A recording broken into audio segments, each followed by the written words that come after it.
Thanks for choosing to listen to this Late Night Linux Family podcast. We're only able to do this because of the people who support us. None of our shows are paywalled, but our Patreon supporters can get most episodes early and never hear any ads. Learn more at latenightlinux.com/support or support us by telling a friend or colleague about everything we do. 2.5 Admins, episode 309. I'm Joe. I'm Jim. And I'm Alan. And here we are again. HTTP gets a query method so that complex searches can stop pretending to be post. I'm afraid you're going to have to explain this one to me, Alan. Yeah, so normally in HTTP we have the verbs get, which means I just want this page. And so proxies and CDNs and stuff in the middle know that page is just that page. So when Joe asks for it and Jim asks for it, I give them the same page and it's fine. I don't have to go and get it a second time. But with a post, it could be something simple like a search where I'm setting a certain thing and getting it back, and the result's going to be the same for everybody. But a post could also be, I'm filling out this order form, meaning that if I accidentally do it a second time, I'm ordering 2 of this thing, and my credit card is going to be charged twice. So if a post encounters a problem or anything, we have to not try it again, and we can't cache the results. But that means that probably more than half of all the posts that happen on the internet with HTTP post could be cached, but there's no clear way to say, this is what's called idempotent, meaning you can do it again and it won't hurt anything, versus the ones that aren't, like ordering something online where doing it again will hurt your wallet. Alexa, buy 3 tons of canned corn, confirm. Exactly. And then when Alexa's like, sorry, I didn't get that, and you say it again, and now it orders 2 sets of 3 tons of canned corn. But yeah, so this is a new verb that would be query, which is basically like a post in that it will act like a get, but allow you to send more details. So normally with a get, the only way you can send details is directly in the URL. You can have what are called query parameters, where at the end of the URL, you put question mark, foo equals bar, baz equals banana. And then it knows that you would like to order a banana, or that you're searching for banana, or whatever. And that works, but you can't send very complicated data. You can't send anything that might be like binary, or long JSON doesn't work, and there's a limit to how long the query string can be. Also, some people don't like the way it makes it easy for ne'er-do-wells to directly monkey with the variables being sent back and forth. Yeah. I'm one of those ne'er-do-wells, and I rather like that personally, but I'm very well aware that the people who run services usually don't. Yeah. Whereas the post, you can get the data kind of form encoded. It's almost exactly the same, but with post, you can say, attach a file, or just send more complex data, or it's not just visible in your URL history. And so this would allow the proxy to know, like, if I search the company intranet for this term, I can cache that. And if you search for the same thing again, or somebody else searches for the same thing, you can use the cached result. Whereas we still have posts for the things that it's like, no, it's dangerous to try this again. But with a query parameter, it means, if you try it and it times out, you can just try it again, and it's not going to have any weird side effects. The question is, who's going to use it, given that now every single search engine seems to be so hell-bent on doing personalized queries for everything? Yeah, I think search engines in particular are not actually that interested in query, but for REST APIs and things like that, it could be very useful to separate cacheable from not cacheable by using this query verb. But who knows how long it'll be before this is widely deployed, and how does a website tell a browser that the web server is going to accept a query call versus a get or a post? Is it just setting that in the HTML form parameter, or it maybe take a little while for the infrastructure to get there, but it could be interesting. Put it in the HTTP editors. It'll be fine. Well, no, I think in this case, it'll be the form element in HTML will have method equals query, I guess. And I don't know how likely that is to work on browsers that don't know about it yet. And at what point will this get ubiquitous enough that it can be used seriously? This has been coming for a while. Cloudflare and Akamai, both of which are CDNs and would benefit greatly from reducing traffic and being able to use cached results, co-wrote this RFC, which I didn't realize our RFC numbers had ticked over into 5 digits, but it's 10008. And, they put a bunch of work into this, but trying to get the rest of the internet to agree to it is not that easy. I feel like the 10,000th RFC is a good story that we missed. Yeah, I feel like it a bit. But yeah, so the Web Hypertext Application Technology Working Group is on the case. And we'll have to see. But getting the whole ecosystem of, web servers, proxy servers, CDNs, applications. Like, when will curl support this? When will your favorite JavaScript library support this? And all that stuff might be a while before it's all getting there, but we'll have to see. I love the Regis's little quip at the end here. But as with IPv6, the Internet Engineering Task Force faces an uphill battle to get the HTTP ecosystem onto the same page. Because it's about web pages. It's a pun. Oh, yeah. Good one. So we'll get this shortly after IPv6 is widely deployed and used by almost everyone, is what you're telling us, Alan. Well, does that happen before or after the year of Linux on the desktop? Well, they say Node.js, the Go programming language, PHP frameworks like Laravel and things are already having this.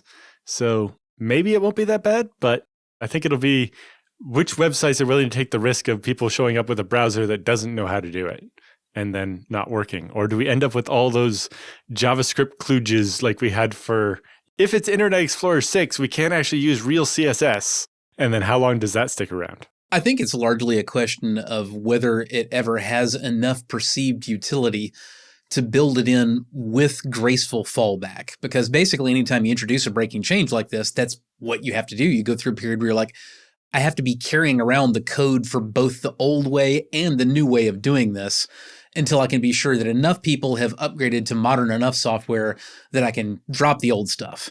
But in order for that to be worthwhile, you have to see some pretty significant value in doing things the new way.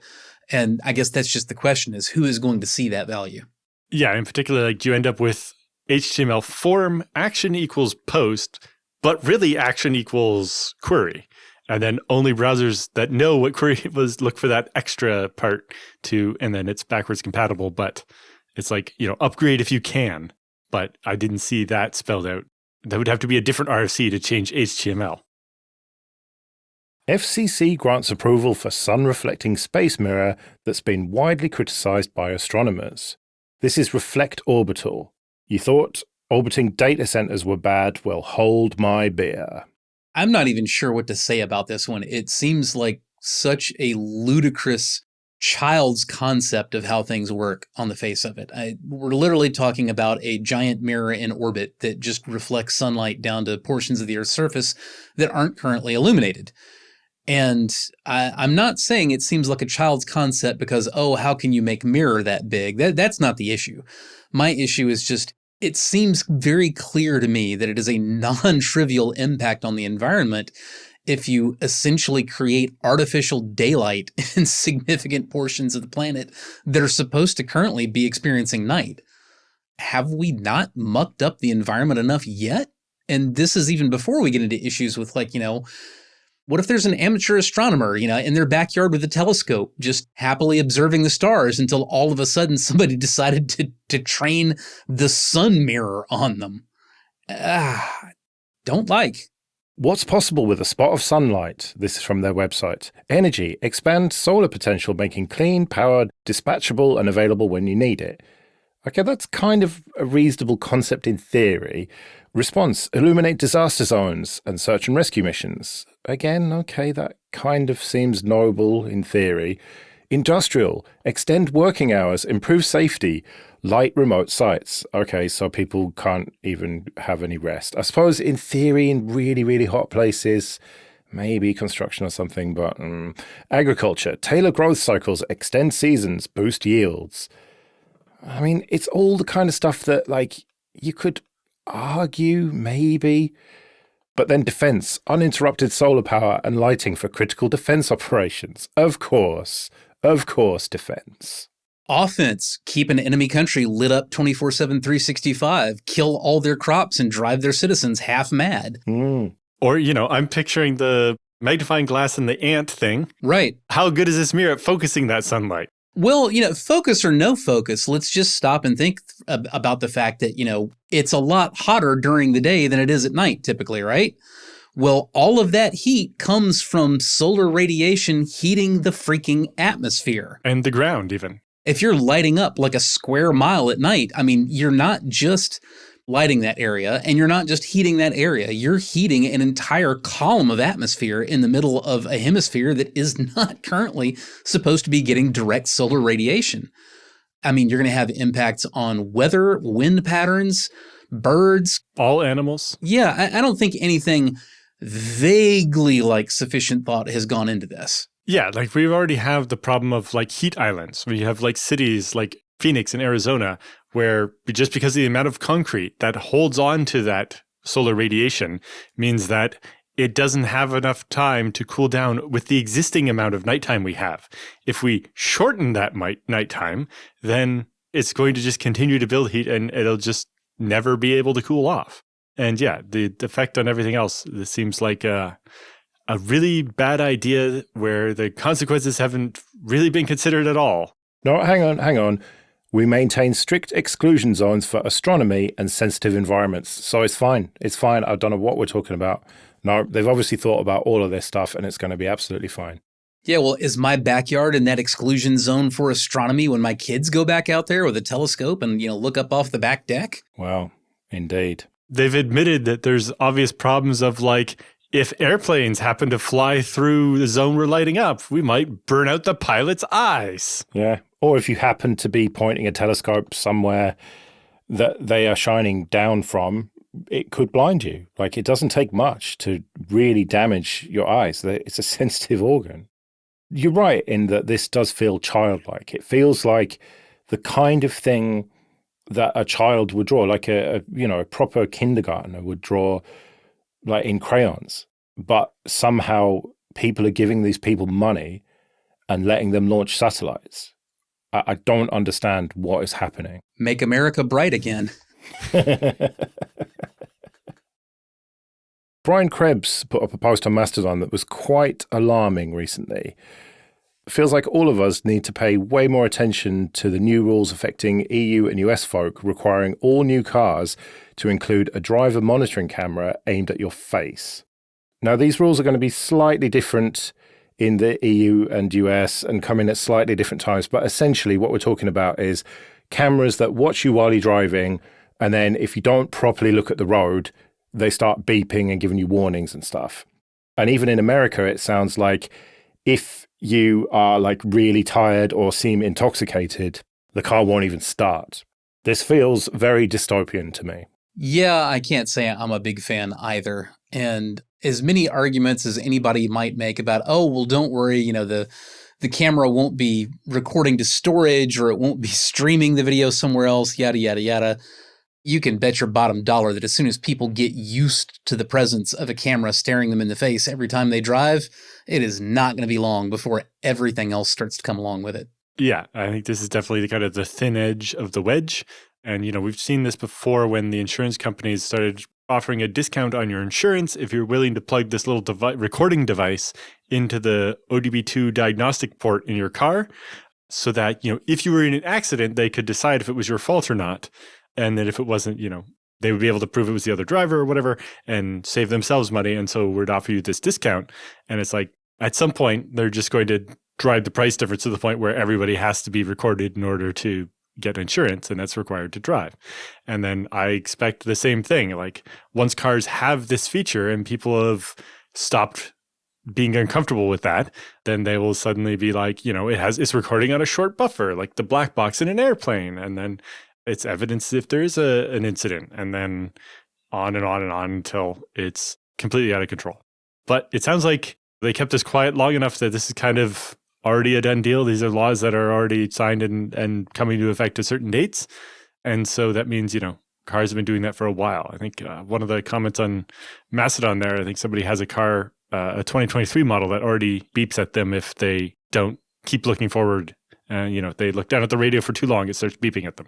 Most cars that have the advanced driver assistant features, the ones that do lane keeping and all that kind of thing, they generally will have some kind of driver attentiveness feature. Yeah, like I know our Honda beeps if you don't have your hands on the wheel or aren't squeezing the wheel hard enough for too long. Tesla has those as well, which are notoriously terrible. People, they tie like a water bottle to the bottom of the steering wheel to give it the random inputs. But Teslas also actually do have they have a interior cabin camera.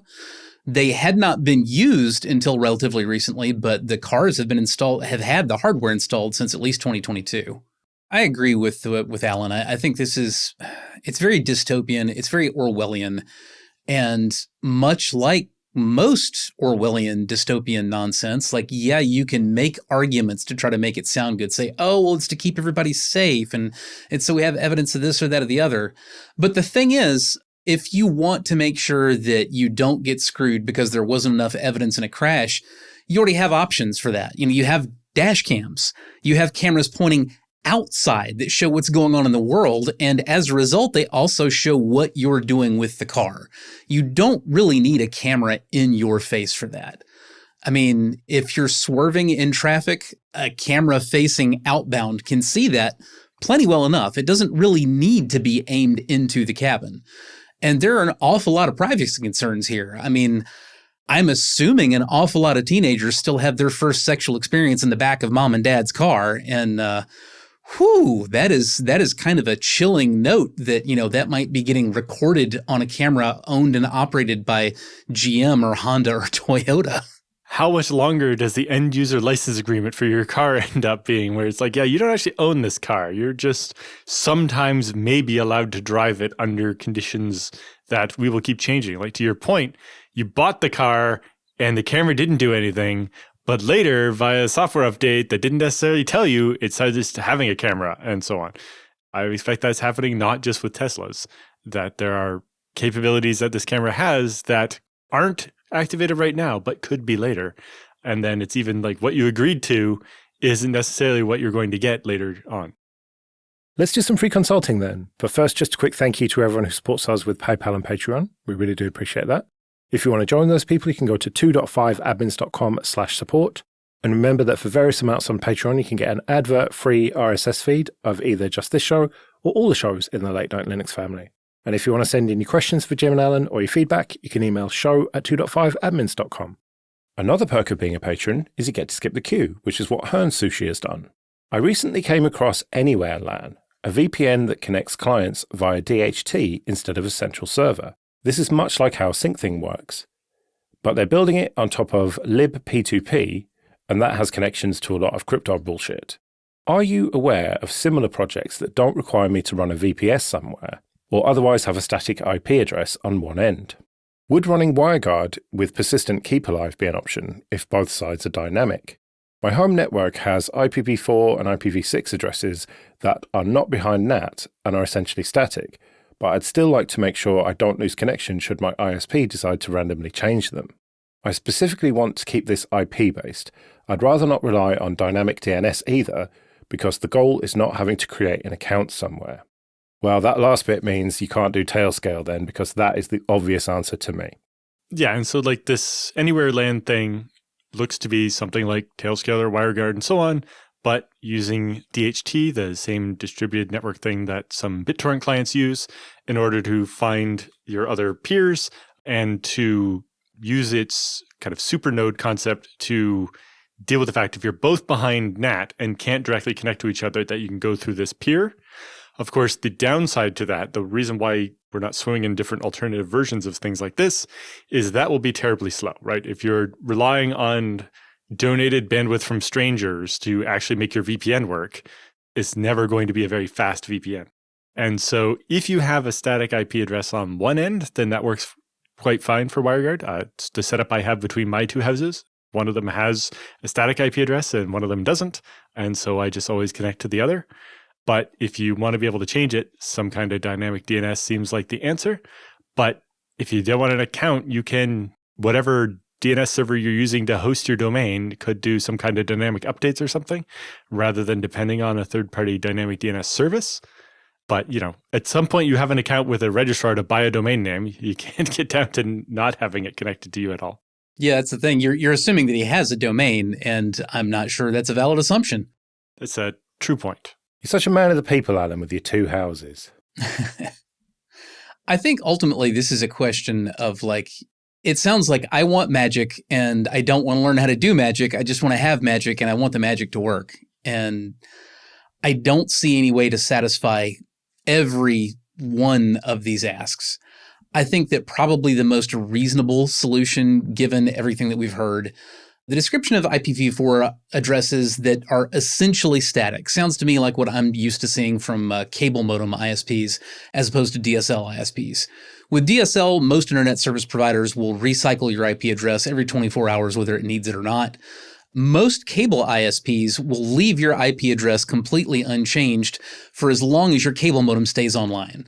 Once your cable modem loses power and reboots, cold, then you'll wind up getting a new IP address, possibly, but that also depends on, whether you've exceeded the TTL on the DHCP service they're using.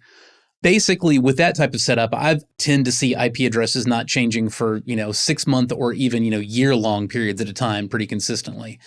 And I would say that if you've got that set up on both ends, WireGuard probably does make more sense than anything else. Write your config files with a listen port on both sides and a remote on both sides. And that way, if either one of them changes, it will be able to find the other one after it's changed. Now, you will still need to figure that out and go and update your config file unless, again, you're using dynamic DNS somewhere, which you don't want to do because one way or another, that means an account somewhere because for DNS to work, well, it has to be globally available, really. So you're right back to you have to be able to find something.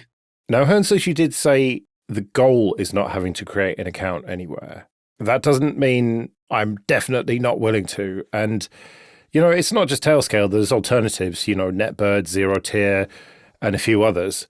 Just pick whichever one you think looks best. I happen to have picked Tailscale.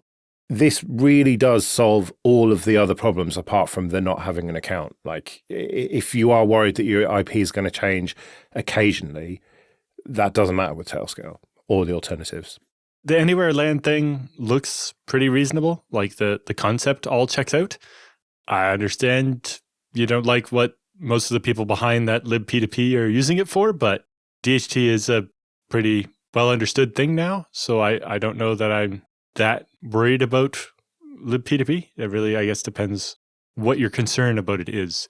But it does seem like if you don't want to take any of the other advice, then Anywhere LAN does seem to solve the problem as you instructed it. And you can avoid the very slow problem of when you're both behind NAT. Like you said, if you have, your one side that maybe the IP changes, but you will be able to actually forward a port and make sure that the other peer can connect directly to you, then you won't have to go through the proxy node and won't suffer the slowness that DHT would have if you're both behind that.